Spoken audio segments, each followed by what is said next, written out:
Assalamualaikum warahmatullahi wabarakatuh. Saya Ujang Ahmad Andre, mahasiswa program studi manajemen Universitas Nusa Putra. Pada kesempatan kali ini saya akan membahas mengenai pengukuran kinerja portofolio. Dalam melakukan investasi, tahap akhir dari aktivitas kegiatan investasi adalah melakukan evaluasi terhadap kinerja investasi pada portofolio tersebut. Maka pada kesempatan kali ini saya akan membahas bagaimana kita mengukur kinerja portofolio. Evaluasi kinerja portofolio terkait dengan dua isu. Yang pertama adalah mengevaluasi apakah return portofolio mampu memberikan return di atas acuan yang dijadikan benchmark. Yang kedua, mengevaluasi apakah return yang diperoleh sudah sesuai dengan tingkat risiko yang ditanggung. Maka dari itu, dalam melakukan pengukuran kinerja portofolio, kita harus memperhatikan 4 faktor inti.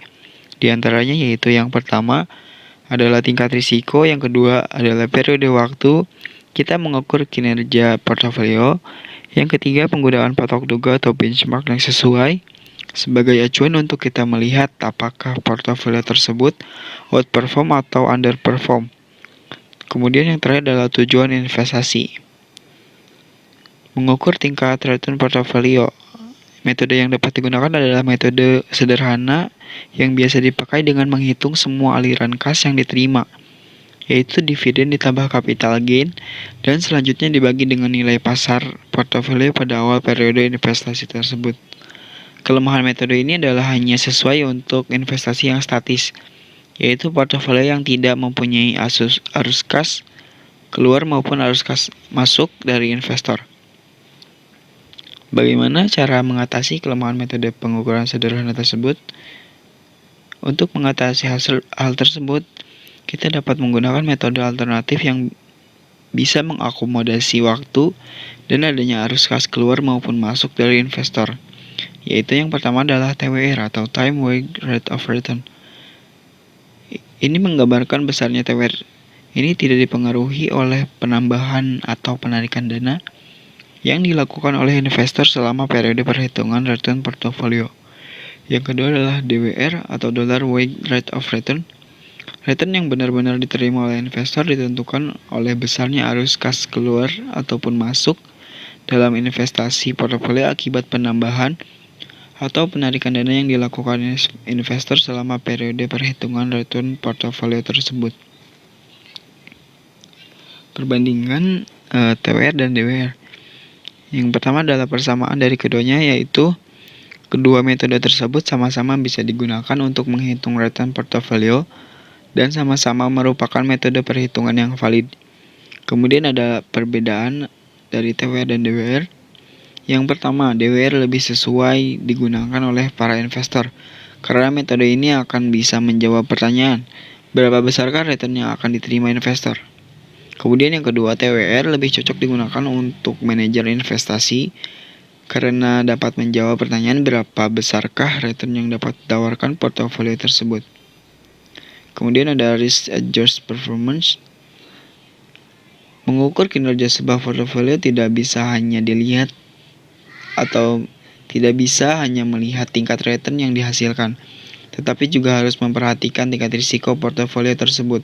Ukuran kinerja portofolio yang sudah mempertimbangkan faktor risiko.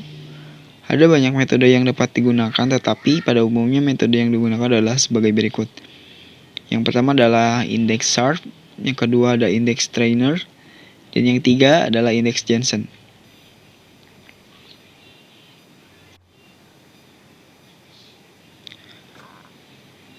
Yang pertama ada indeks Sharpe.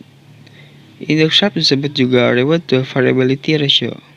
Indeks Sharpe mendasarkan perhitungannya pada konsep garis pasar modal atau capital market line sebagai patok duga, yaitu dengan cara membagi premi risiko portofolio dengan standar deviasinya.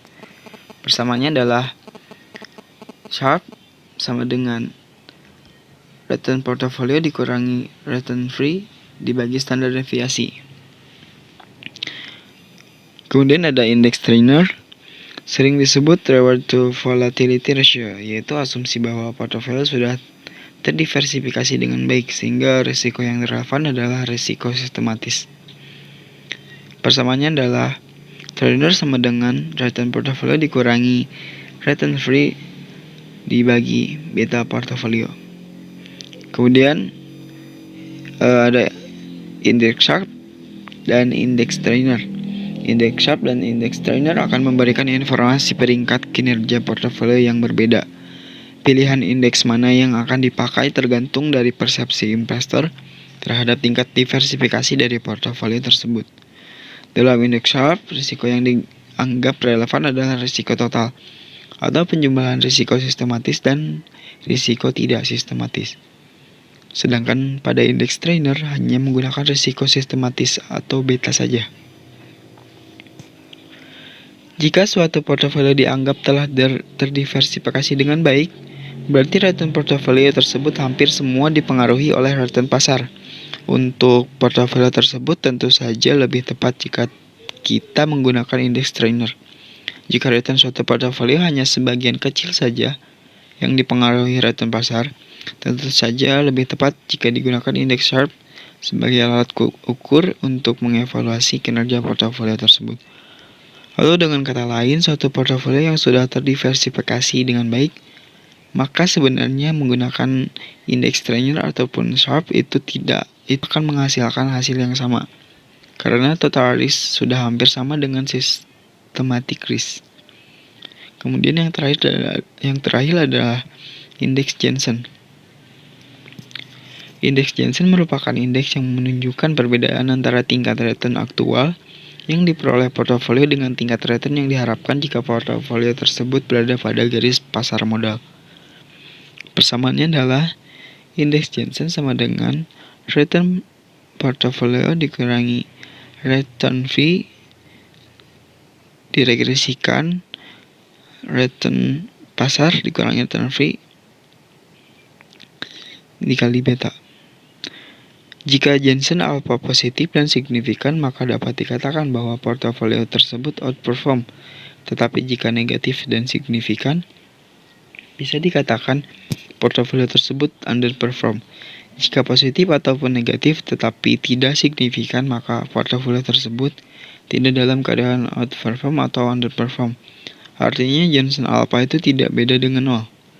Maka di dalam melakukan investasi atau di dalam melakukan evaluasi portofolio, kita harus menggunakan tolak ukur yang tepat. Mungkin itu saja yang dapat saya sampaikan. Terima kasih. Wassalamualaikum warahmatullahi wabarakatuh.